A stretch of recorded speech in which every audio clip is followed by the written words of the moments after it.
So shall we start? Can you see the screen? Yes, sir. Okay. We'll start slowly because still some more have to join. Only 9 students are there. So first thing is Faraday's law of electromagnetic induction. So what is that? It gives the EMF induced to the rate of change of flux, right? Yes, sir. And this is a magnetic flux linking the coil. Okay, so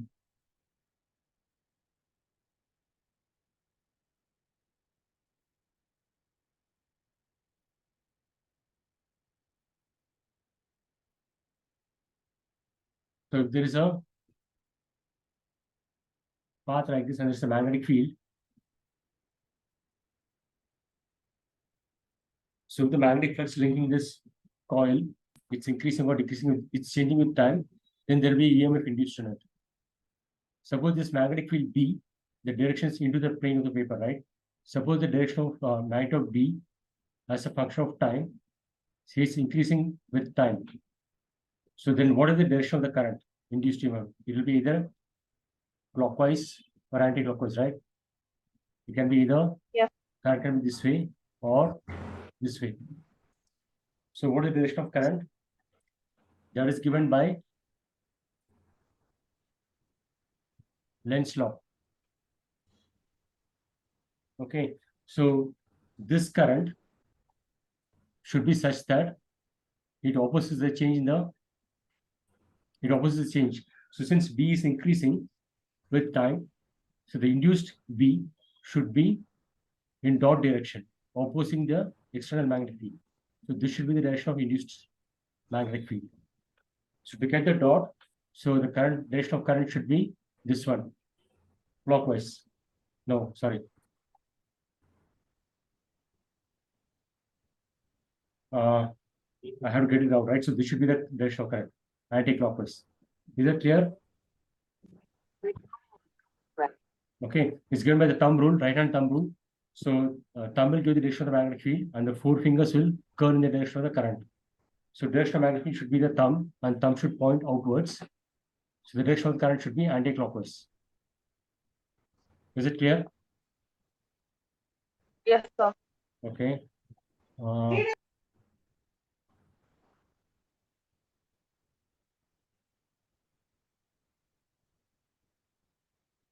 Okay. So now if I have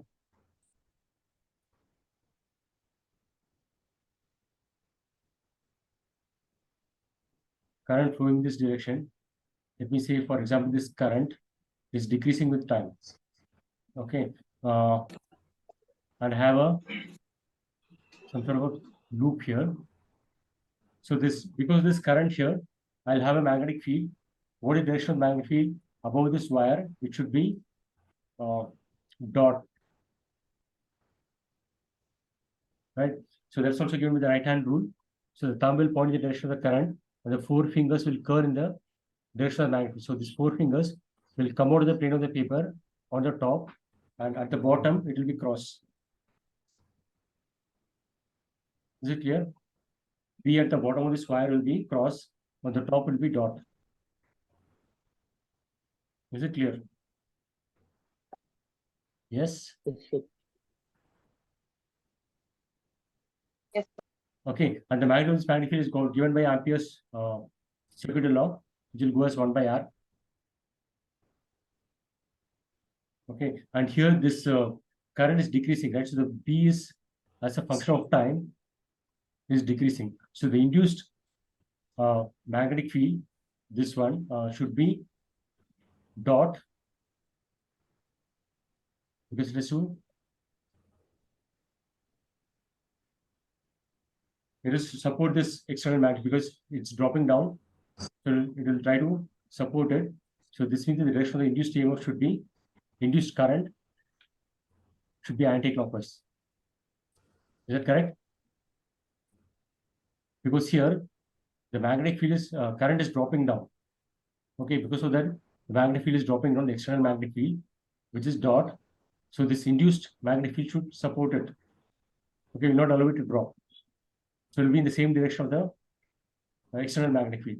So to get this induced magnetic field in this dot direction, the current should be anti-clockwise. That's again with the right hand rule. Here the four fingers will curve in the direction of the current, and the thumb will give the direction of the magnetic field. So induced EMF is induced magnetic field is dot, so the corresponding current is anti-clockwise. Is that clear? Yes, sir. Okay, but suppose this external current was increasing, then it will be opposite.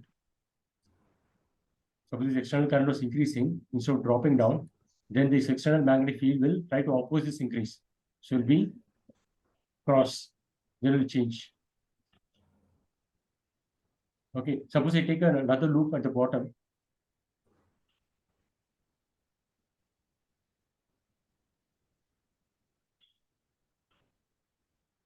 Say like this. So here the cross field is dropping down with time because I is dropping down. So the induced magnetic field should be in the cross direction, be induced to support this thing which is falling down. So for this, to get this cross, the induced magnetic field should be clockwise. So this should be the direction of the induced current. Here the direction of current is induced current is anti-clockwise. At the bottom it is clockwise. Is it clear? Yes, sir. So this is Lenz's law. Faraday's law of electromagnetic induction gives the magnitude of the EMF, which is rate of change of magnetic flux, and the direction of the induced EMF is given by Lenz's law, which basically opposes the change. So if the external magnetic field is dropping down, you will try to support it.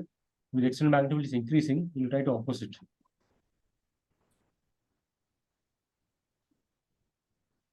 So this is Faraday's law of electromagnetic induction and the Lenz's law. Okay, and to increase induced EMF, suppose I have coil like this is like a solenoid. Okay, and here there is a bar magnet. North pole, south pole. I'm moving this bar magnet towards this one. Because of this thing, there will be induced current here. Okay, and the direction of the induced current will be given by Lenz's law. Since this B is approaching this coil, the magnetic field will increase with time. As this bar magnet is coming towards this coil, the magnetic field which is linking this coil will go up with time. Okay, and induced EMF is d phi by dt, and flux is nothing but the magnetic field into the area, right? Divided by dt. Suppose Sir, I can you huh? again, sir? Can you Okay. explain it again? Can you explain it again? Can you repeat? Yes, sir. Okay. Suppose this EMF, I want to increase this EMF. What can I do to increase the EMF? Induce a bar magnet in a circular coil. One way is I can increase this velocity. Suppose this velocity say 1 meter per second. Okay, I'll get some value of the EMF.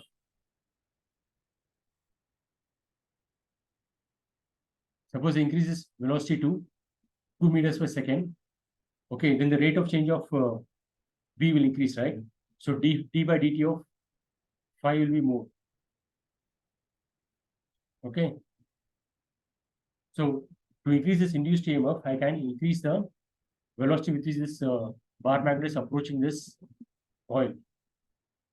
Is it clear? Because EMF is nothing but d by dt of the flux.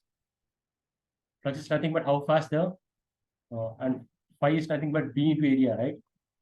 Area of the coil is fixed. So if the rate of increase in the magnetic field is increasing, okay, then d phi by dt will increase. So if I move this bar magnet at a higher velocity v, say from 1 meter to 2 meters per second, then the EMF will increase. Is it clear? Another way of increasing the induced EMF across these two terminals is I can increase the number of turns. If I increase the number of turns, then the EMF is proportional to the number of turns. Because whatever, suppose this 1 volt is induced across 1 turn, across 5 turns, I'll get a voltage of 5 volts. So if I increase the number of turns, the induced EMF will increase. Okay, so instead of this bar magnet, I can have a second solenoid here, because bar magnet is equally solenoid, exactly equal as far as the magnetic field pattern is concerned. So you have a second coil here and move it towards this first coil, then there'll be EMF induced in the first coil. Here I have a current, this is the source current. Okay, so if I increase the velocity which is approaching this coil, then the induced EMF will be more, because rate of change of flux linking this coil is more. So another way to increase the EMF induced across this terminal of this coil is to increase the number of turns, because it's EMF per turn into the number of turns will give you the total EMF.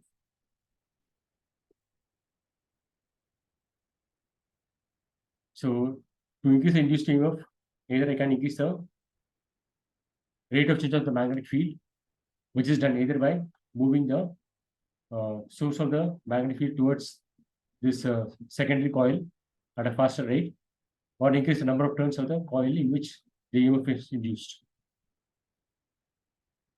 Is it clear? Who is there? Yes, sir. Okay, we'll do. Ish. Kartigan is missing. Okay, Harsha Shri. Okay, this one. This is AC chapter. Power consumed according to electrical device, which is the concept in chapter 3 itself. Sir.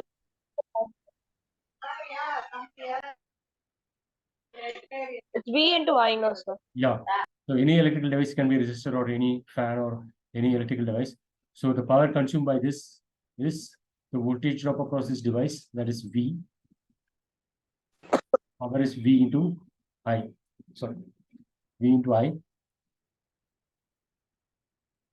So this current need not be constant DC current. It can be a function of time, and this can be a sine function. Sine omega t I naught, and this voltage can be V naught sine omega t. If this is a resistor, then both voltage and current will be in the same phase. If voltage is sine omega t, current is also be sine omega t. Okay, so for a resistor, how is V and I related? For a resistor,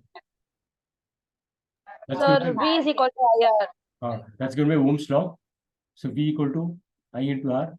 Suppose this V is, say, V sine omega t, then current will be this I into R. So from this I get the current as 1 by R, or I can say into V sine omega t. Okay, but suppose this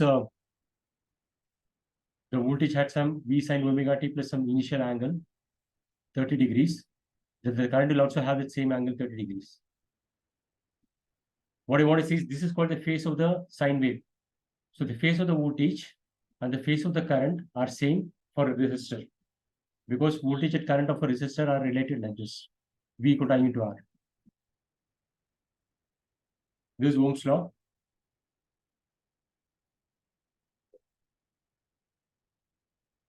Okay, but if you take a inductor or a capacitor,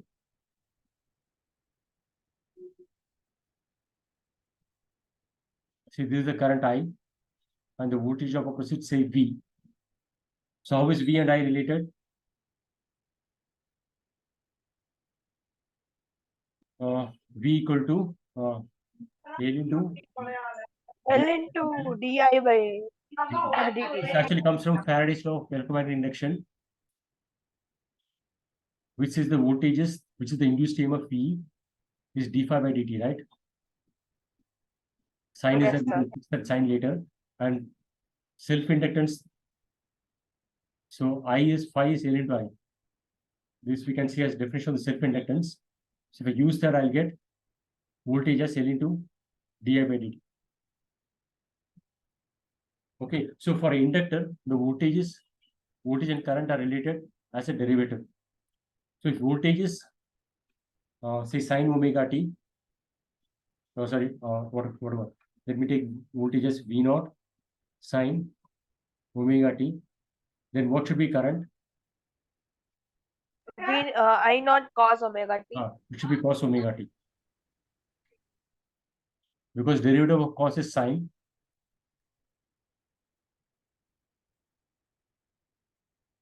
From I naught. Okay, there will be some constants here. But the important thing is when voltage is going as sine, the current will go as cos. Okay, and cos omega t can be written as sine omega t minus 90 degrees. Okay, or you can say 90 minus omega t. They just give a minus sign. So the important thing is the current and the voltage are 90 degrees out of phase.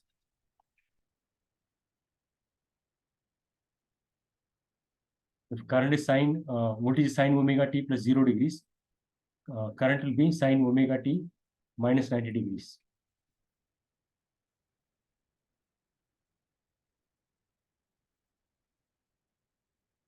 So actually the current will be, in the inductor, the current will be lagging.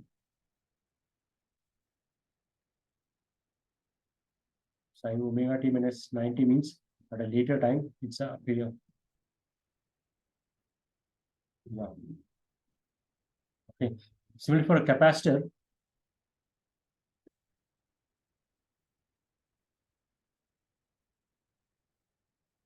current I is flowing here, and the voltage here is V. So what is the relation between I and V? Q equal to CV. Yeah, you have to start from Q equal to C into V.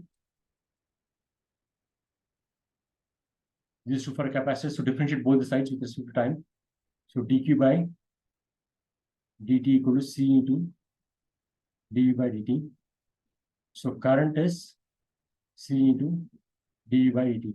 So here also the relation between the current and the voltage is derivative. So if voltage is varying as sine omega t, suppose voltage is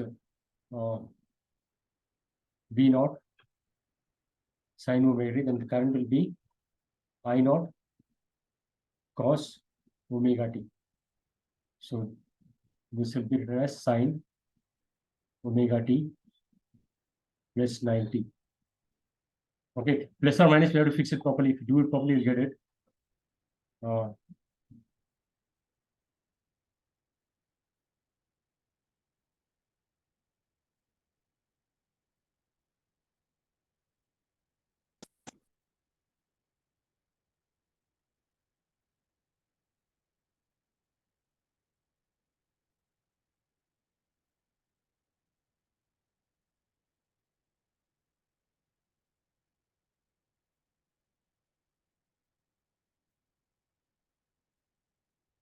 This is for the capacitor. You have voltage source and this is a capacitor. So for capacitor, Q equal to C into V. And if V is sine omega t, differentiate both the sides, I get current as sine omega t plus pi by 2. So for a capacitor circuit, the current is leading the voltage by 90 degrees. Because at t equal to capital T by 2, voltage will have reached the maximum. But here at t equal to 0, the current will reach the maximum. If you look at this. Sir, I have a doubt. Yeah. This is the voltage. Sir, here. Yeah. We are writing omega t, no, sir. Will they give the value of omega t in the question? Omega will be given. Omega will be given. Yeah. What about t? T is a variable, no? Okay. Why do you need t? It's a function of time. It's a variable. So I don't think it will be required. Omega should be given because that is a property of the voltage source. So like problems won't come based on this formula?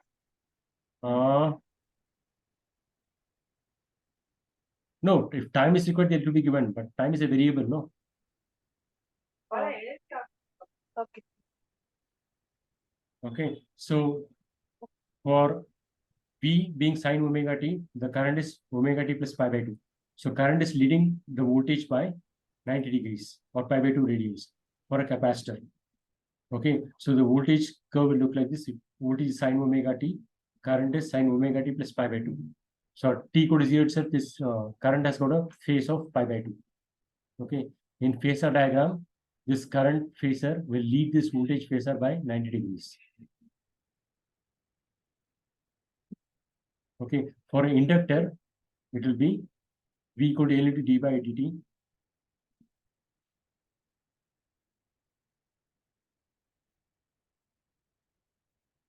This one, voltage source and the inductor. So V is L into di by dt. V equal to L into di by dt.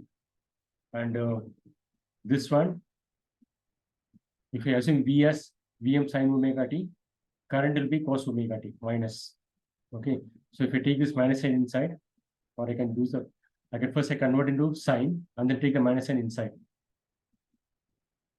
Okay, so you'll get current as omega t minus pi by 2. So current here is lagging the voltage. Voltage is Vm sin omega t. Okay, and the current is Im sin omega t minus pi by 2. So here, if I do this, draw this curve, V is always sin omega t. Okay, so here the current is lagging, like current is reaching a maximum at this value, but sorry, voltage is reaching a maximum at this time. Current is reaching a maximum at a later time. So current is lagging the voltage. So in the phasor diagram, we see the current is behind the voltage by 90 degrees. And these phases are rotating in the anti-clockwise direction. So I is behind V. Okay. For a resistance, it will be same phase. This is resistance. V equal to I into R. This is Ohm's law. So if you assume V as sin omega t, current is also sin omega t because it's just only a factor of R is there. So current is also sin omega t. So V is like this, current is also like this. Okay, so now if I try to get the power dissipated across the resistor, so power is as a function of time is V as a function of time into current as a function of time. So for a resistor, this V will be some sin omega t, and current is also sin omega t. Some factors are there, Vm, Im, and all. Okay, and this will become sin square omega t. So this is a function of time. So as a function of time, sin square will go like this.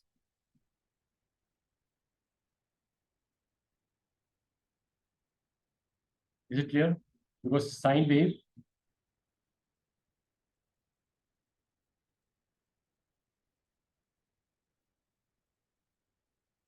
the pink one is a sine wave. Okay, when you square it, minus to minus will become plus.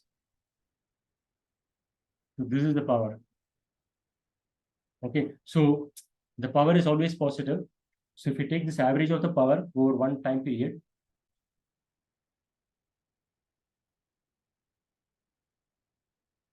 there will be some positive value. There will be V m by root 2 into Im by root 2, which you can write as V RMS into I RMS. Sir, power is 0, sir. It's not 0 because it's positive, no? See, power is always positive here. This part is positive, this part is positive. It's always positive, no? So average will be somewhere here. Okay, sir. Okay, but in capacitor inductor will be positive and negative.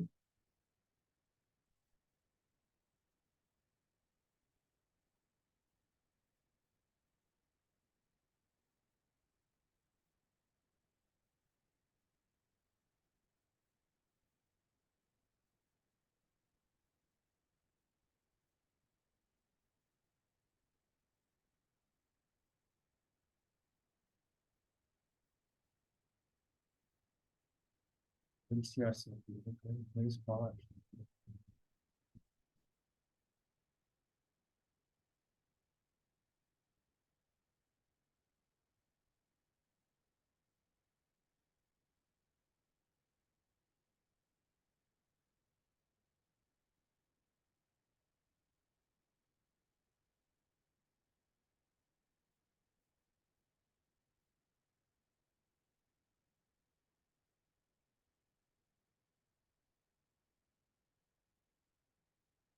Yeah, here voltage and current are given for resistor.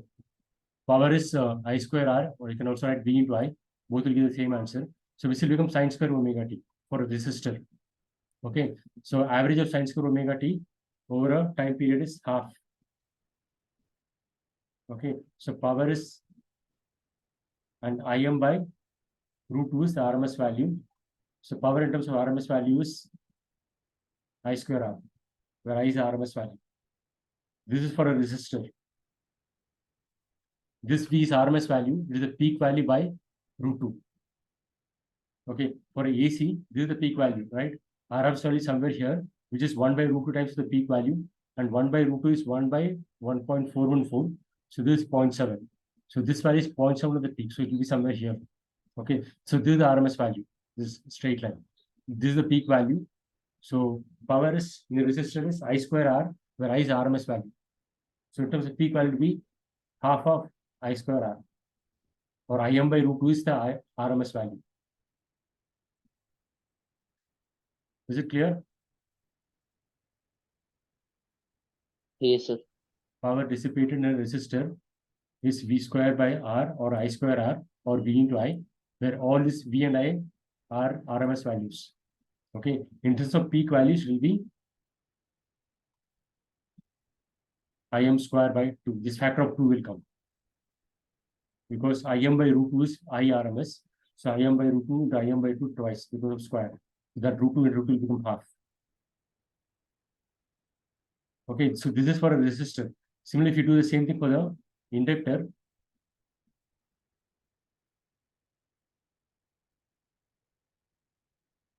power is V into I, right, for an inductor. But the only difference is here the voltage will be sine omega t, okay, and current will be sine omega t minus pi by 2, or cos omega t, okay, and sine omega t and cos omega t can write as sine 2 omega t. Sine 2 theta is 2 sine theta cos theta, right? You know that identity.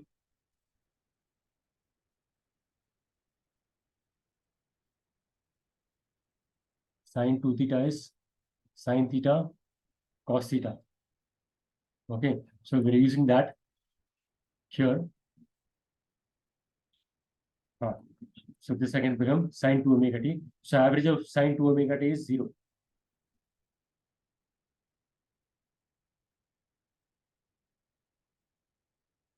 This is sine omega t. Sine 2 omega t will be twice this frequency.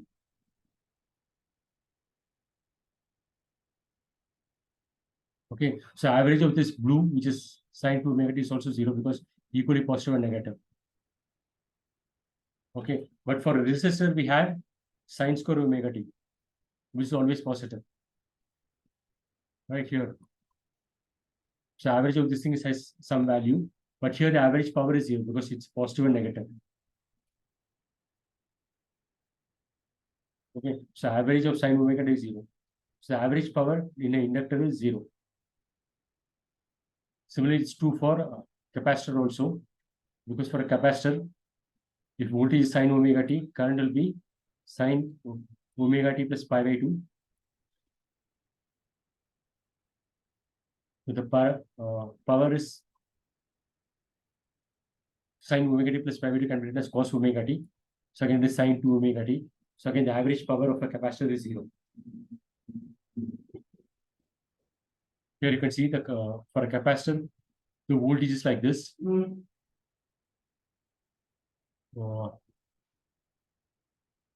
Here, voltage is like this, the blue curve, and current is like this.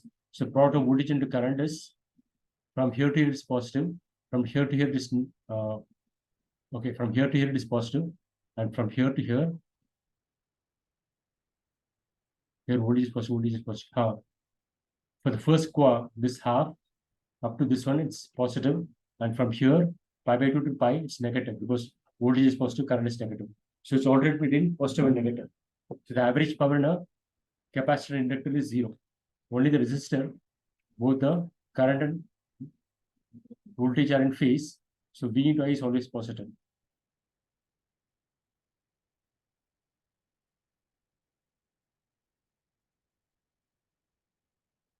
This is for a resistor. So all the time, voltage and current are the same sign. Positive, positive will be positive. Here both are negative. Here also the power is positive.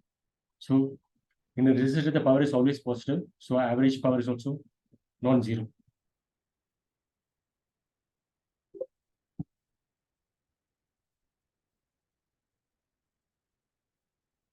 So average power in a resistor is V into I, where V and I are RMS values. For inductor and capacitor is 0. And RLC series circuit, you have to connect R, L, and C in series. So the meeting will get over now. So you have to rejoin again once it gets over. Okay. Yes, sir. So Okay, sir. RLC series circuit, we have resistor, inductor, and capacitor in series, and there is a voltage source, say Vm sine omega t.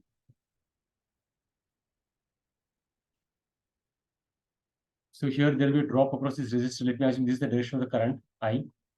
So the drop across this voltage, let me call it VR, and this drop across this inductor, VL, and drop across the capacitor, VC. So the supply voltage, Vm sine omega t, will be equal to VR plus VL plus VC. And VR I can write as I into R, this by Ohm's law. And this VL can be written as I into XL. And this VC is I into XC.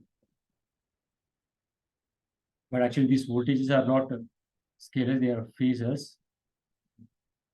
Okay, so this addition is not addition of numbers, it's more than that.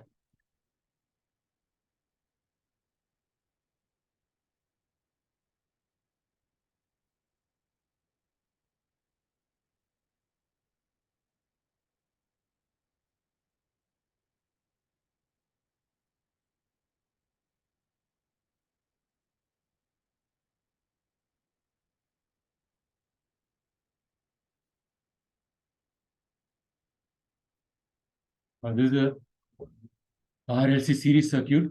So the voltage, total voltage, the applied voltage is voltage of the resistance is I into R, plus voltage of the inductor is L into di by dt, plus the voltage of the capacitor I can write as Q by C. Okay, so V is V sine omega t, that is the source voltage.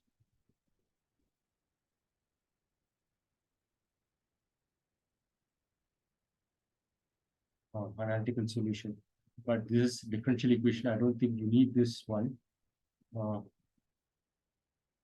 Okay, so one thing is there is something called impedance of a circuit. If you have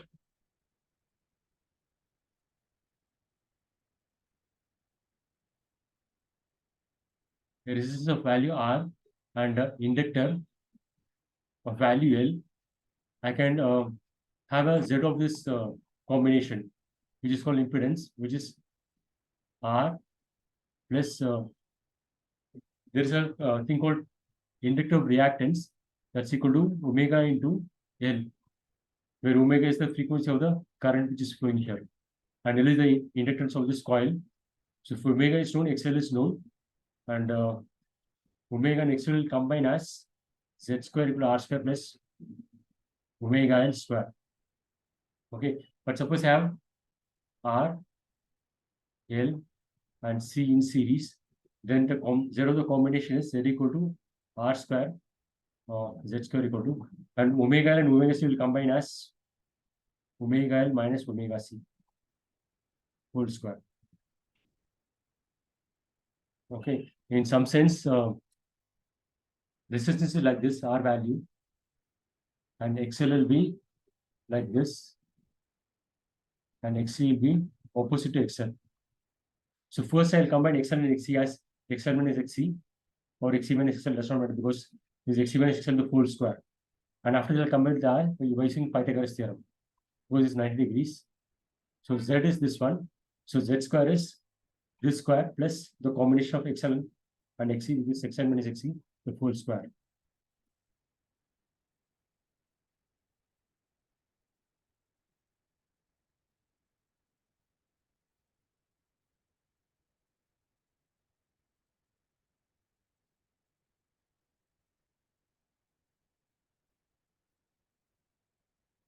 So if you look at the voltages, the voltage VR drop with the resistor will be same as the source voltage direction, and the capacitance voltage will be like this, and inductor would be like this. So these two will subtract, and I have something like VL minus VC. Okay, when I combine this VL and VC, I'll get this one shorter than VC by VL, and VR is here, so these two will add in 90 degrees. Similarly, if I draw the resistance will be here, and XC XL combination they will separate because in opposite directions, and Z is a combination of R and XC minus XL. This is called by Pythagoras theorem, because this is not a simple scalar addition, it's adding as a phasor. So we'll add as R square plus XC minus XL the full square. So Z square is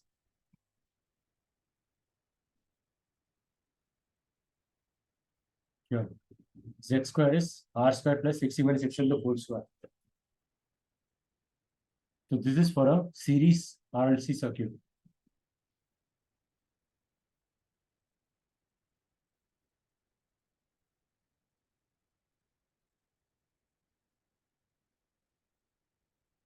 So just one more minute after that it will break.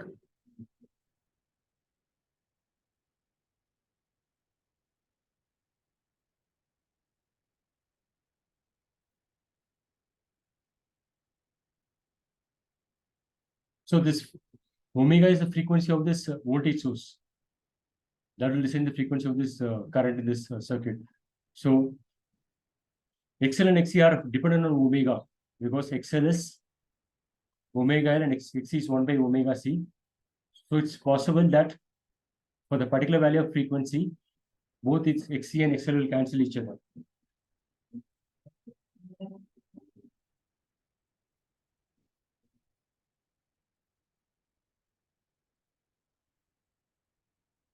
See, as frequency increases, XC will decrease because omega is in the denominator. Whereas frequency increases, XL will increase because omega is in the